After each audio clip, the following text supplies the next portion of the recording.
Hi, welcome to another episode of Confabulation, brought to you by our sister's house in Tacoma, Washington.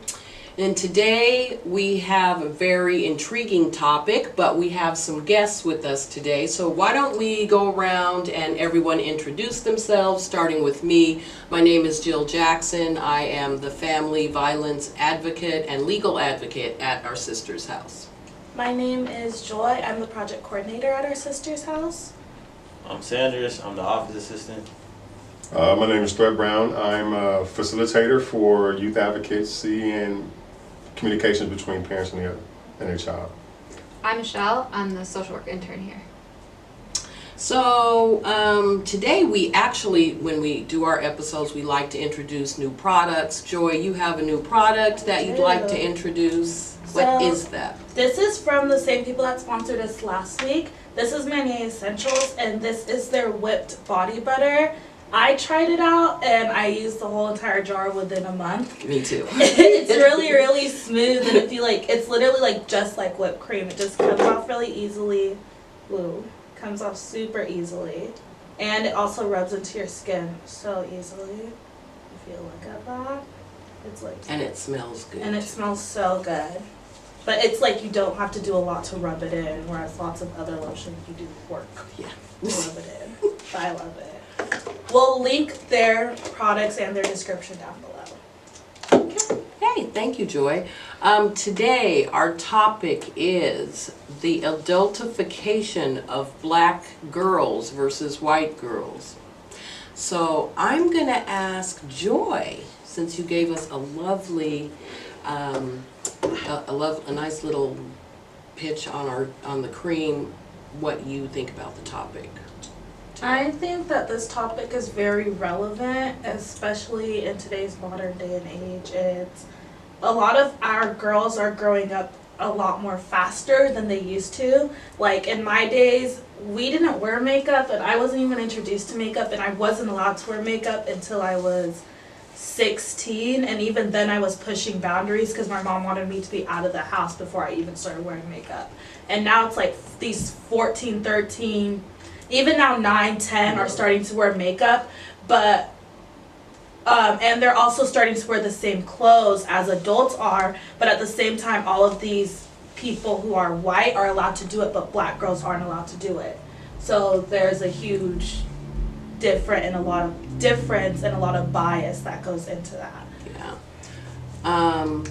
Because I feel like, and let me ask you all this question, when you see little black girls at a store or in a salon or at school or anywhere out in the community, what's your first impression about how they're viewed? Do you ever think about that? Well, I've thought about it, and I think from the perspective of an adult male, African American male, and I look at the concerns that I have from especially our communities at large.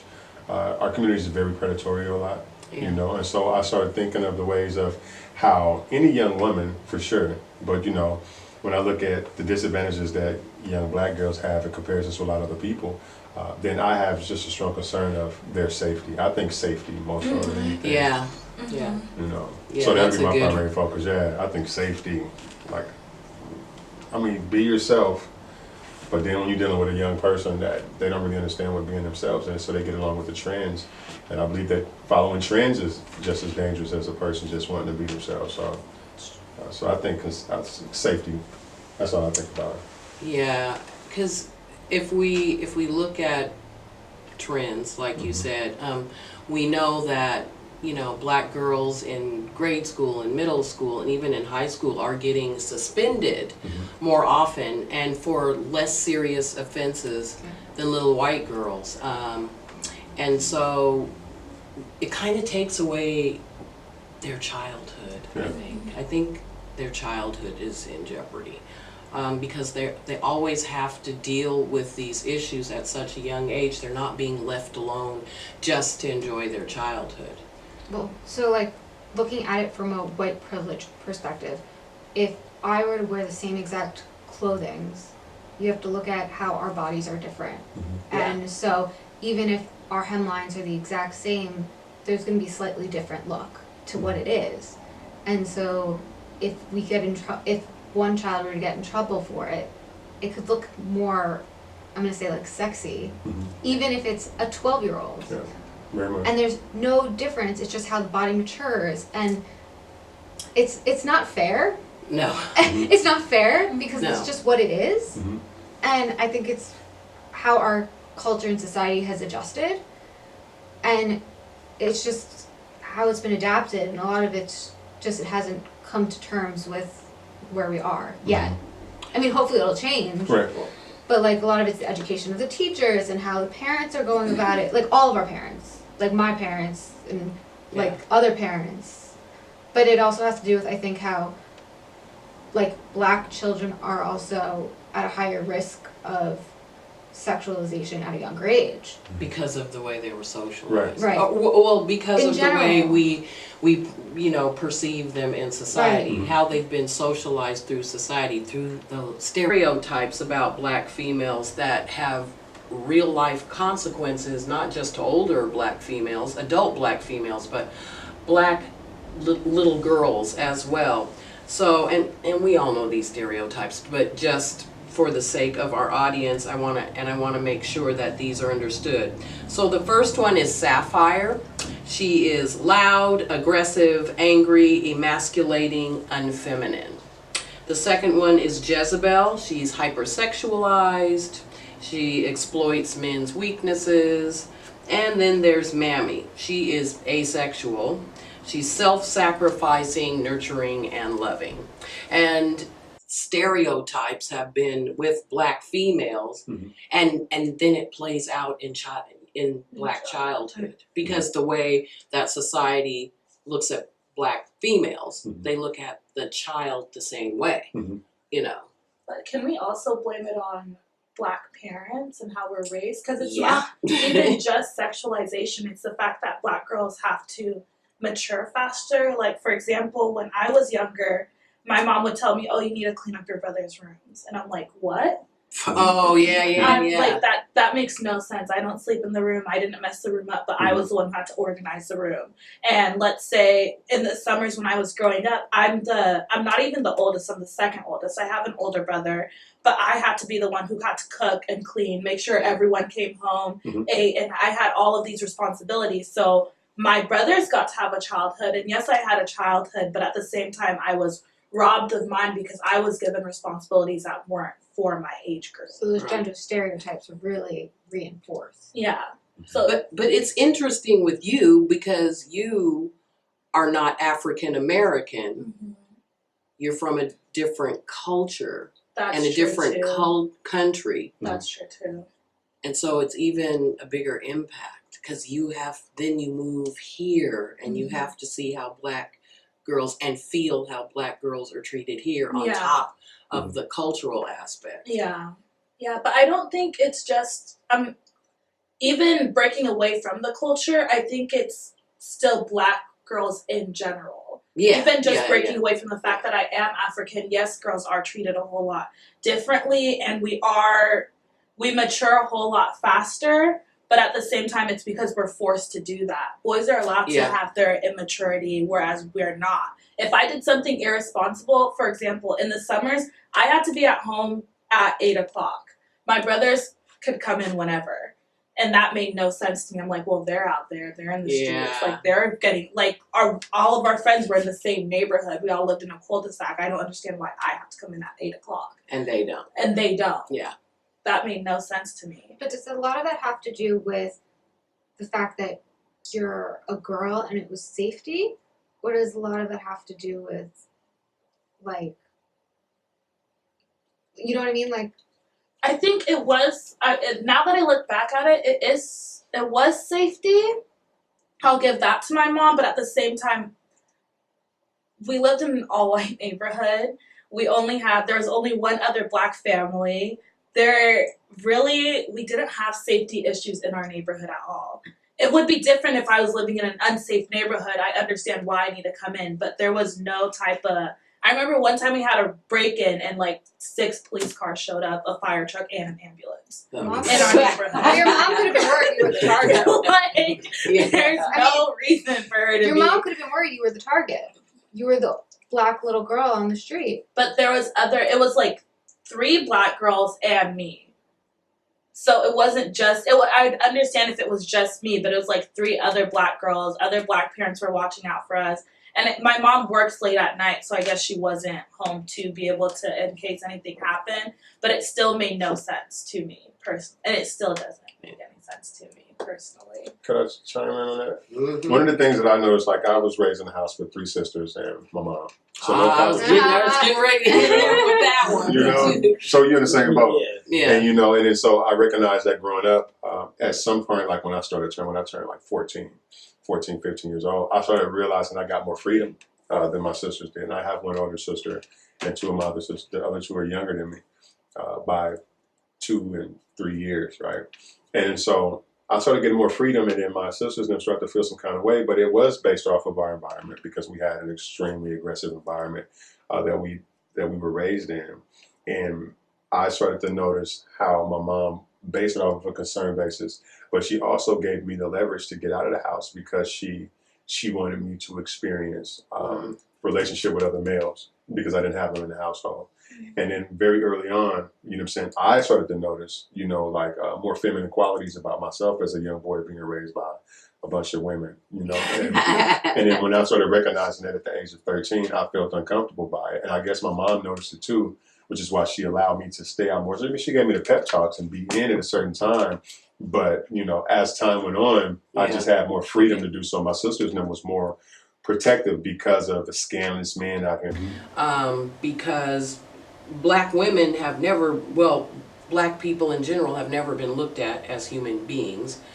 And so during slavery, it was even less so for black females and black little girls. So I'm wondering how in any of our lives this has, and I'm looking at you too, Michelle, because you have all different types of friends. You have all different types of people that you know.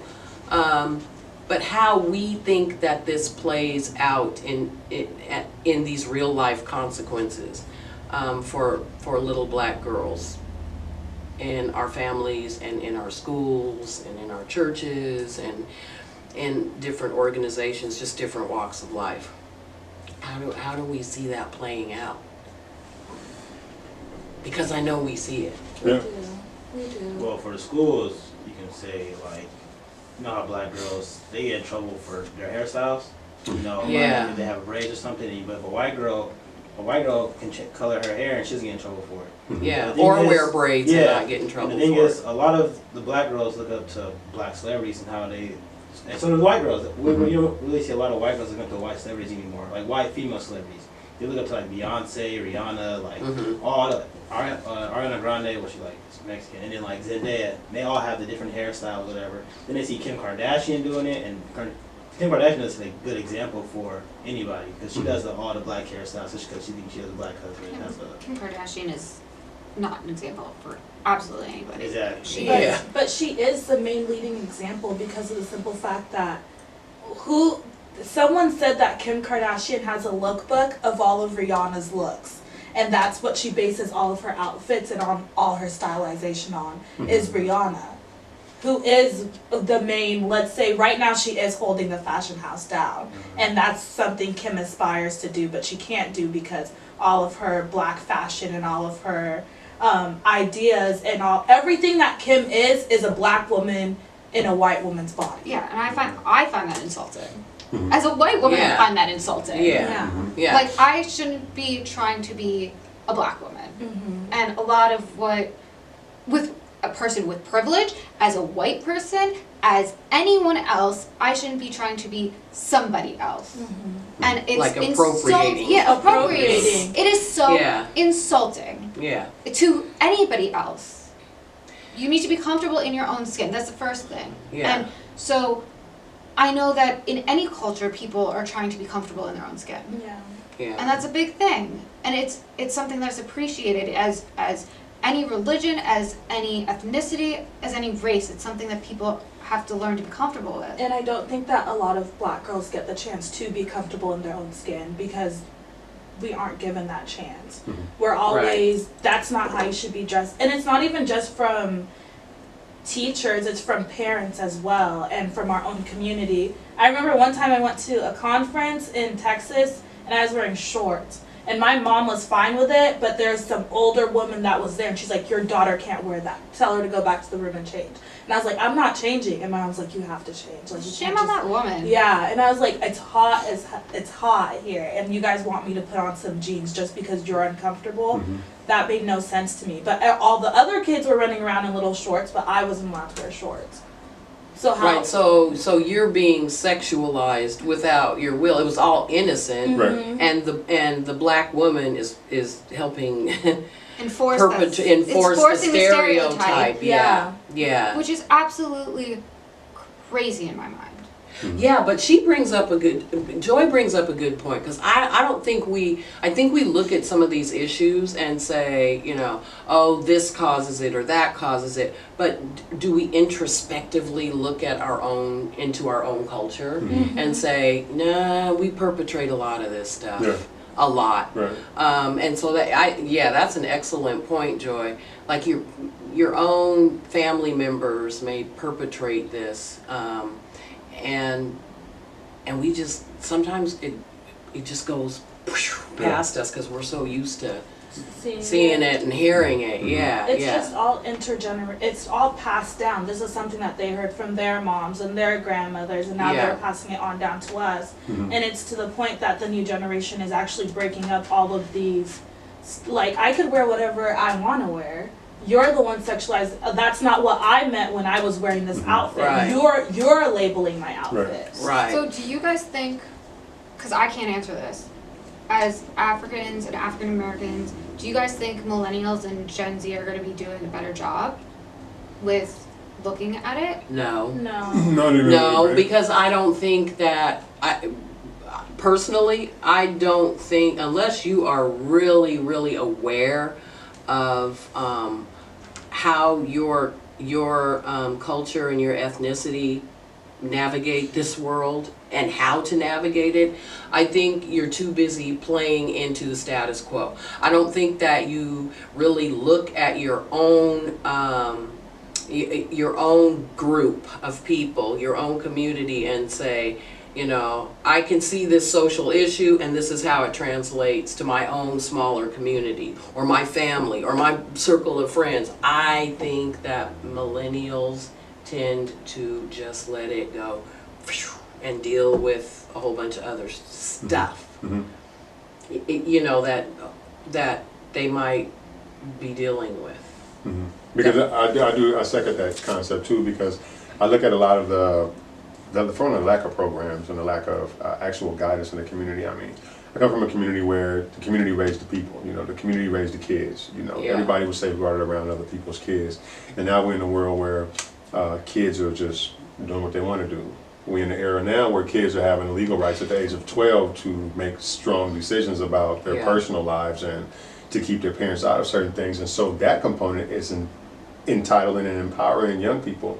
And it's not healthy, especially for the young black women, if we're keeping it on that topic. If it's not healthy for young black women, because as a parent and as an adult that understands a culture that's been just intentionally sabotaged, I look at young black women growing up in the world to where they will always miss out on their youth and their childhood because their expectations, like when you said, I have to clean my brother's room, I have to do that.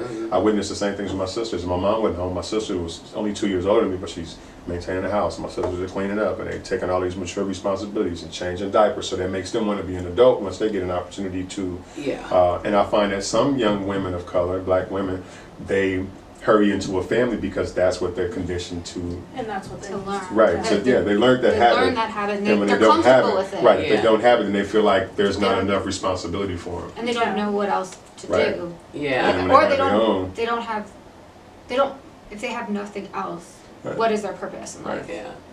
and then so they figure out that they got their own kids. It's not as easy as taking care of somebody else's kids, you know, to having your own, and that becomes another cycle in itself. Yeah. So they do not get a fair shake, and they don't get a fair opportunity to really learn it because it is traditional. Most of the parents didn't know how to enjoy their childhood, especially up until a certain point in time. Yeah, and piggybacking off of that, you have this generation of really, really young mothers, Yeah. children, babies having babies, Yeah. and then the mother not allowed to grow up. And then you don't know what to teach your daughter because you've never been taught Very it. much. So little things like when my kids were younger, if the school tried to mess with them because they were black, oh, I was on it. Yeah. Like, I don't care. Yeah, you're not messing with my kids. But I think that a lot of these young mothers are so distracted, and they think, well, he's going to school, so he'll be okay. I don't need to deal with anything else. You're so distracted by other things, what goes on in social media. You know, you're just distracted by more esoteric issues out there that don't have anything to do with raising your child. You're just, you know, and I'm not the mothers, fathers too. Yeah, very much. I think they miss the issues, you know. Their kids are just floating through school with no guidance, because you can't leave the school to raise your kid. Right, not at all. Or your job. No, and you can't, and that's why these little black kids, girls in particular, because that's what our conversation is around, are getting expelled from school at these high rates for a bunch of bull. Yeah, very much. Like, you would never drag a little white girl into the principal's office to deal with some of the stuff these little black girls have had to deal with and gotten suspended for.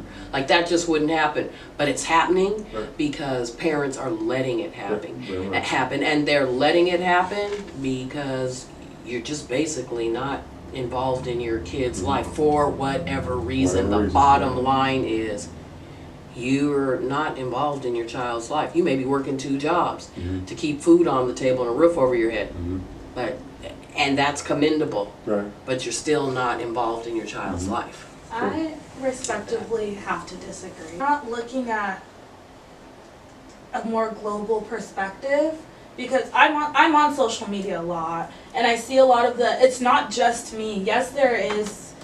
I will say I think that there is still a very high percentage of minority children that are like that are still stepping into the 4 steps that their grandparents and their mothers and everyone has laid out for them, and kind of retracting the generation like all of us that are trying to move forward. But there are a majority that are a lot more woke. I don't think that now, like, because my mom, I got in trouble at school a lot, and she wasn't able to stand up for me. Now I know that if my kids are getting called into the principal's office, I need to know why from A to Z, like each and every single minute detail. Don't give me a phone call unless it's important. The other thing is, though, is now teachers can probably, like, principals they won't just call, they can text message. Oh yeah, they do text. So that's Yeah. changing the way Yeah. that they can To communication. Yeah. They can But- email, like, so I don't know how much that will adjust the way. I don't know. My grandniece gets texts, and it's just like bothers my niece. 'Cause she's just like, this is some crap. I'll go down to the school. You know, like, that texting irks her.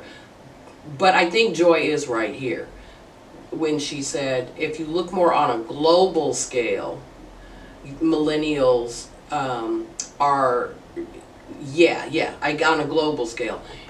I was just talking about in the United States per se, but on a global scale, yeah, I think you do have a point. But in the United States, I'm looking at, I just, everywhere I go, and every millennial I see, I would say 70% of them are just like, you are just lost, you poor little thing. You're just lost. You have absolutely no idea about your history and where you came from. You have absolutely no interest in finding that out. You're too busy looking at social media and worrying about your hair and your makeup and what you have on and what Kim Kardashian is doing make absolutely no sense. Birthing these kids out here and you don't know what to do with them either. You're letting you this is what by and large I see. Do I see millennials like you and Sanders? Yes. And when I see them, I cheer. But by and large, that is not what I see. It just, I don't see it. Could I add to that too? And I have to agree. But when it comes to like millennials, I look at the perspective of like even how I was brought up, right? So I come up in a generation to where all young people, period, is going to always feel that they got the answers to everything. And regardless of how much they want to push against it, it's going to always come to the place of, okay, well, until you live longer and realize that what you know at this early age that you are, it's completely different than what you thought it was because you've gained more experience, you've learned more, you did more research, now you got a better understanding of even what it was like when you were young. So at 41, if I can look back at a younger person and be like, okay, boom, so what's on your mind right now because of the issues that's directly on the table? Now we have a position to where I can see behind you, I can see what's happening before you, and a lot of the millennials are focusing on what's happening right now. And it is true, most millennials have an awakened concept of everything, but they just push it off because a lot of them believe that we got the solution. Now, one way that I believe it would work in our favor as older adults in comparisons to younger adults, and even when it comes to the relationship of young women, when a millennial from y'all's era right now are willing to listen to like people like myself who has like more life experience to these issues and say, okay, I'm coachable, because even me, I'm coachable with a younger person and older people, you know, I'm coachable because I know that I don't know enough to get through this one barrier. And socially, that's the difference between y'all's generation and my generation. My generation is hard to engage with people. And now when we look at younger people, I think that especially young women, I have a strong concern for young women. I have nieces, I don't have a daughter, but I have nieces and I care about young women. I care about women, period, right? But when we're talking about young black women, I'm thinking of my niece or my future daughter, and I say to myself, how do I keep them safe? So when it comes to like growing up too fast, I would prefer them to enjoy their lives the best way that they possibly can.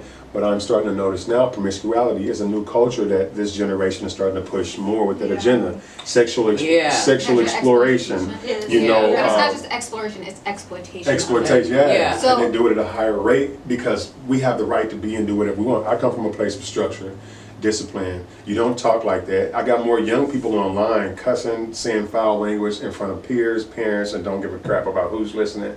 And that piece right there just shows me a large gap, and that's what scares me about young women of color, is watching how already things are stacked against them, but when they put themselves in the lower perspective of not wanting to learn more from experienced situations, it just dumbs them down a lot more, and they be in more harsher situations as they grow up, which they won't be able to teach their seed when they have it as well. Yeah, and then it's just compounded by the fact that the way that they are looked at by the white gaze.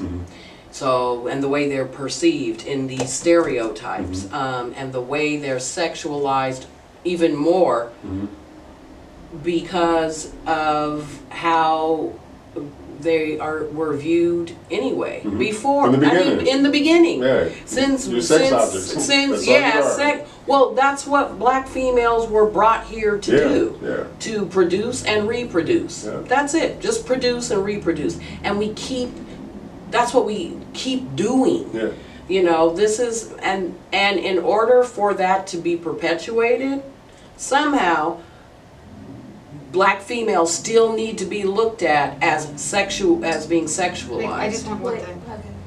The fact that you said educating and talking is really important because white girls don't have to talk about it the same way. Right. Even though it's an education and it still happens, it has to be talked about with everybody. Yeah, very much. Not Yeah. just one culture, every culture. Yeah. Every color.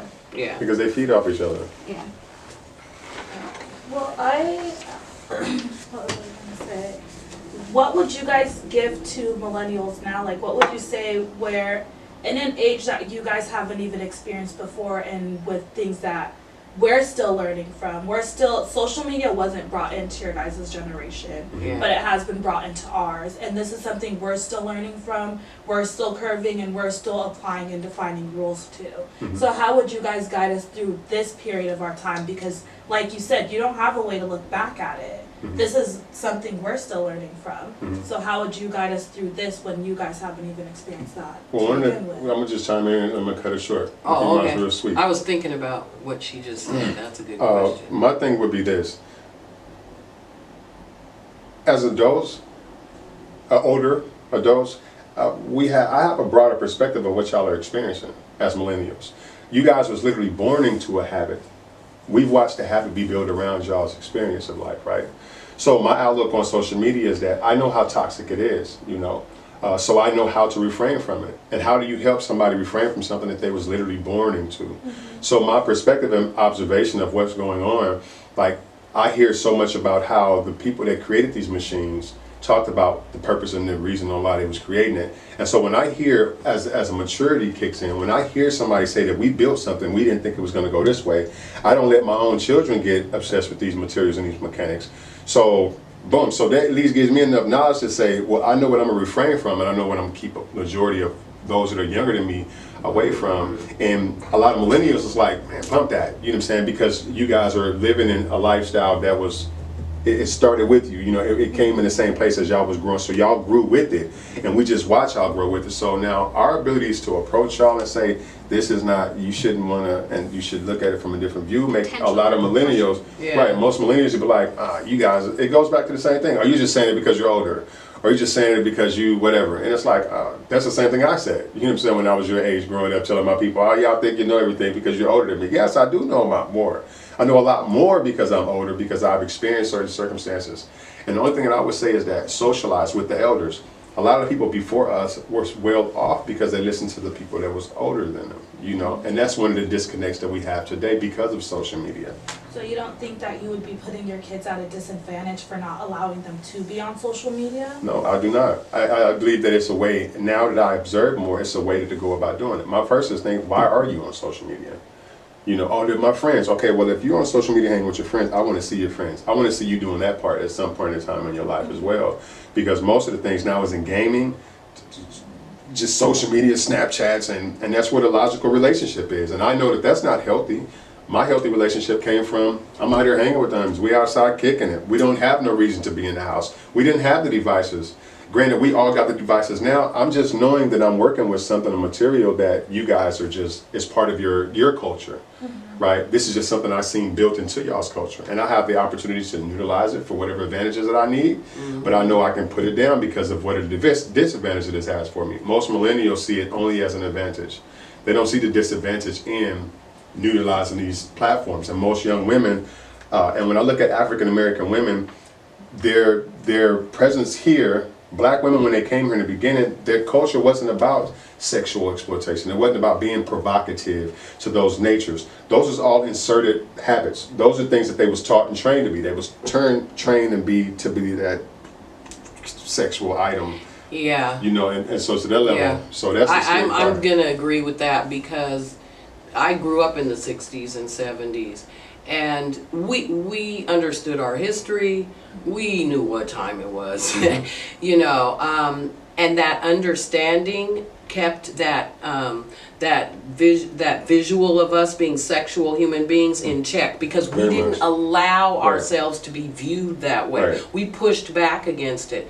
What I saw happen over decades with social media is the platform it gave to all women, but most especially it was hurtful for black females, young black girls. I'm basically, we need to come to the conclusion that little black girls are deserving of a childhood. And whatever factors we find in society, social issues that we've all been talking about here, everybody just needs to be made more aware of. And so I want to go around the table and just ask a closing argument or opinion that everyone might have, starting with Threat. Well, one of the things that I would say is that to any male, especially a responsible adult, that has a strong concern for their seed, but especially have a strong concern for the young black women that are growing up in society right now. A lot of the times I recognize the fact that we're one of the biggest causes because of the absence of a male figure that represents something productive and positive to give an incentive for a young woman to look up to or something to be inspired by or want something similar to. And so I think it's a lot of our responsibilities to be good examples, whether it's your child or not. You know, if you are a person that has the opportunity to affect or reach out to any young person, especially our young women of color, our black women is growing up, then do so. Be a great examples and don't restrict them from social media. Help educate them on the concepts of social media, because it's true, like what Joyce said, if we take people basically away from social media, it does give them a disadvantage, because if everybody else is utilizing social media as a tool to navigate through society now that is based off of internet, digital, everything, I believe it's important to help mentor and educate our young women of the responsibilities of themselves, and to not be so adamant about being one of these women that likes to be extremely provocative. I don't believe that that's beneficial to any young woman, and for young black women to be in the circumstances they've been in for centuries now, dang near, it's important for them to understand their value and understand their worth, and to be young women growing up. I'm just not a big fan of do what you want to have, you know, it's a ball, yeah, Wiz Khalifa, live young, wild, and free. You know what I'm saying? I don't believe in that. I believe that a maturity needs to be put in perspective, because that's something that our culture lacks a lot of, responsibility as young women of color, and to be your strong self. That's my spiel. Okay, thank you, Thread. Michelle. So to piggyback on that, like the teachers, principals, there really needs to be not just equal but equitable, because if it's not enforced there, the girls aren't going to be feeling any empowerment. And so maybe a little bit more positive. Sometimes they'll need a little bit more positive if they're dressing right, say, like, good job, you know, sometimes. So if it's not right all the time, their bodies are different. Everybody's body's different, but you have to be positive on it rather than making somebody feel bad about who they are. And so a little bit of education on different races and ethnicities. It's just, you can't make somebody feel wrong. And I think that would make it so if it's black versus white, because that's what we really started on, that's how we have to go about it. And I think that's in the schools, because that's where, when we get older, people will start to understand it. The children will understand it, and that's a big part about it. The teachers, and as they grow up, then it'll be also better. Thank you, Michelle. Joy? I think that we need to give our women a childhood and let them also mature at the same pace, but at the same time we need to give our boys more maturity, because they aren't growing up in the same level with the black girls. We need to hold our males to the same standard that we do hold our black girls at, because there's a real unparalleled type thing going on there.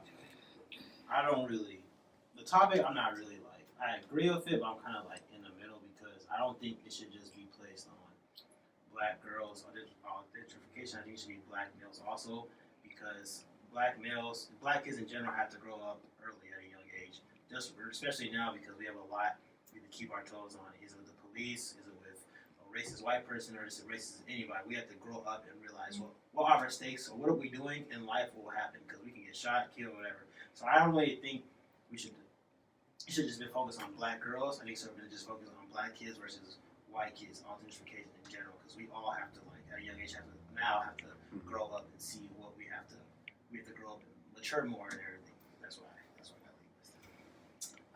with. I think I'm gonna leave with innocence is it's a human right, and like most human rights, black children are not privy to them. And this becomes a problem with self-esteem when you're growing up. But not just that we have to understand that these stereotypes about black females, and especially about little black girls, aren't going to leave. They're here to stay, and it's our job not to try and change the the perception of white society on our children, but for us to teach our children to push back on that, to understand themselves. You're going to walk out in this world and people are going to think all kinds of things about you just because of the color of your skin and the fact that you're a little girl. But if we teach our children to push back on those, and understand them and understand ourselves and understand our history and where these tropes are coming from at them, they can push back. They have the tools then to push them back. Like, that's not me. That's not me. Then you have a Joy. Then you have a Sanders. Then you have a Michelle. Right. Instead of many of these millennials and many of these small black children being raised by other children who don't know any better are out in the world, you know. We need more Joys and Sanders and Michelles, and we need more. And the only way to get them is to teach our children how to push back these stereotypes and understand who they are within. And unless anyone has another comment, I'm going to end with that, and I'm going to thank all our viewers for watching, and we will see you next time on Confabulation.